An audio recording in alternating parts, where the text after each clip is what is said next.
The Stonewall Riots were a series of protests and clashes between police and LGBTQ citizens that lasted from June 28th to July 1st of 1969 in Greenwich Village, New York. In the early morning hours of June 28th, members of the NYPD raided the Stonewall Inn, a gay bar and safe haven for LGBTQ young adults. Police raids of gay bars were not a rare occurrence at the time, which brings up the question as to why and how this run-of-the-mill raid on a night like all the rest caused the immense chaos that it did. All throughout history, homosexuality has been looked upon harshly. A majority of people who identified as a member of the LGBT community had been outcast by society and their own families. In the 1960s, they flocked to the Stonewall Inn, to a place where they were openly accepted, and to a place that was operating without a liquor license. This added to the target on their back, as homosexual relations of any kind were illegal in New York State, and gay bars and clubs were more susceptible to spontaneous raids by police. Shortly after 1 a.m. on June 28th, police violently entered the bar, roughly hauling patrons and employees out of the building. Residents of the neighborhood and passers-by on the street saw the chaos begin to unfold and joined in to defend. Police reinforcement was called in as more people began to join in the clash between police and civilians, and thus began the 3 days of unrest in the city, of protesting police brutality and the uprooting of societal norms. This was the Stonewall Riots. I think many of us take for granted, in many cases, the LGBT community didn't have, those rights protected, to be discriminated against, The Stonewall Riots were not led by any specific people or groups, but rather by the LGBT community as a whole. There was, however, people who stood out from the crowd of outcasts. There were two women who are often considered the pioneers of the Stonewall Riots. One of these women was Marsha P. Johnson, a transgender black woman who is rumored to have thrown the first brick that started the riots, but she later stated that she did not arrive until the riots were well underway. The other was Sylvia Rivera, a transgender Hispanic woman and a lifelong friend of Marsha. All throughout history, being anything but heterosexual was very taboo. The Stonewall Riots also occurred at a time when the civil rights movement in the South was beginning to simmer down, but was still fresh on everyone's mind.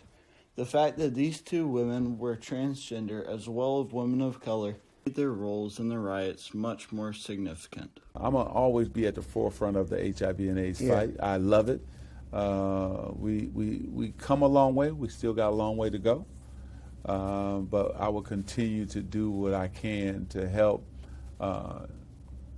educate people, raise the awareness level of HIV and AIDS, care for people. Along with being homosexual, discrimination and brutality came into play. As early as 1962, the homosexual activity becomes illegal and punishable. Illinois was the first state in the U.S. to decriminalize homosexual contact between two consenting adults. Even earlier in 1953, President Dwight D. Eisenhower banned the employment of homosexuals by the federal government. Many other states and local governments began to follow after him. Other tragic nights, like the mass shooting in Louisiana at the Upstairs Lounge, a gay bar, were becoming trendy to commit. The shooting at the Upstairs Lounge left 32 people killed and resulted in one of the largest LGBTQ+ killings in history. 48% of the LGBTQ victims of violence pulled in a 2013 survey and reported police injustice, according to a report UCLA conducted. Nearly half of transgender respondents in another national survey said that they felt uncomfortable asking a police officer for guidance. There were still 9.5 million LGBTQ people in the U.S. living in states where sodomy laws still existed until 1961. It wasn't until 2003 that the U.S. Supreme Court declared those laws to be unconstitutional. These acts of discrimination led to when the AIDS epidemic was popular.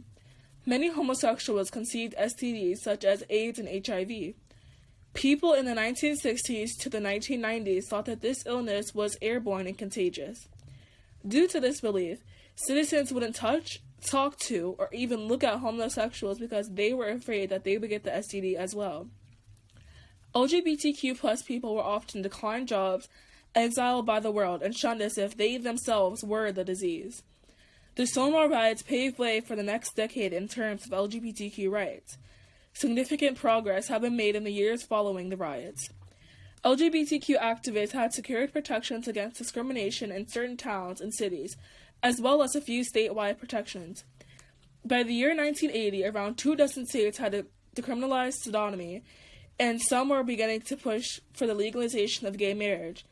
The rising fear and panic of the AIDS epidemic sat back the LGBTQ movement straight to the drawing board.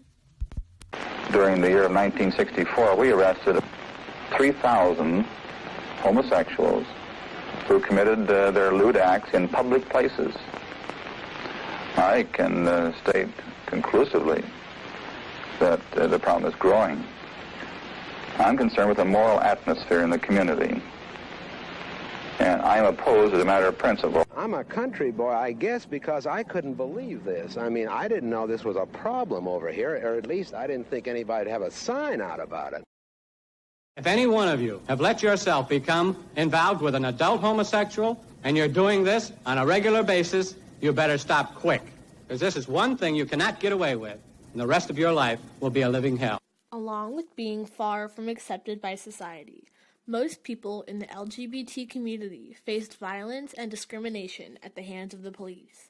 They were arrested without warrant and violently removed from public spaces without reason. It was illegal in New York State to serve alcohol to a homosexual, as they were considered to be disorderly and sloppy drunks.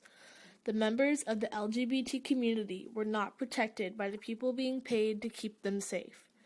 Members of the LGBT community had nowhere to go but to each other, thus forming a tight-knit community where everybody leaned on each other and offered unconditional love, support, and acceptance.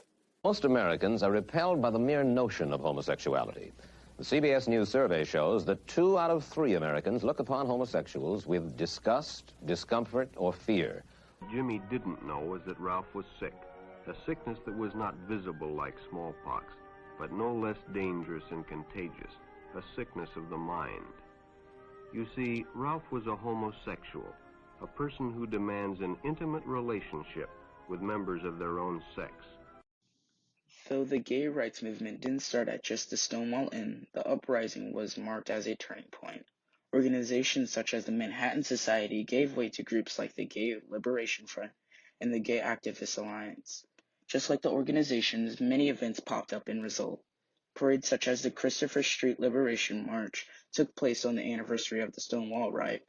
The march was held to celebrate New York's first Gay Pride Week. Inspired by New York, activists in cities such as Los Angeles, Boston, and Chicago started their own celebrations that same year. The frenzy of activism born on a fateful night in 1969 sparked gay rights movement in countries all over the world, creating a long-lasting force that would still be relevant half a century later. We face many dilemmas as a society today concerning the LGBTQ community, but we have made it a long way, and we still have a long way to go. This was how and why the Stonewall Riot broke barriers in history today and long ago.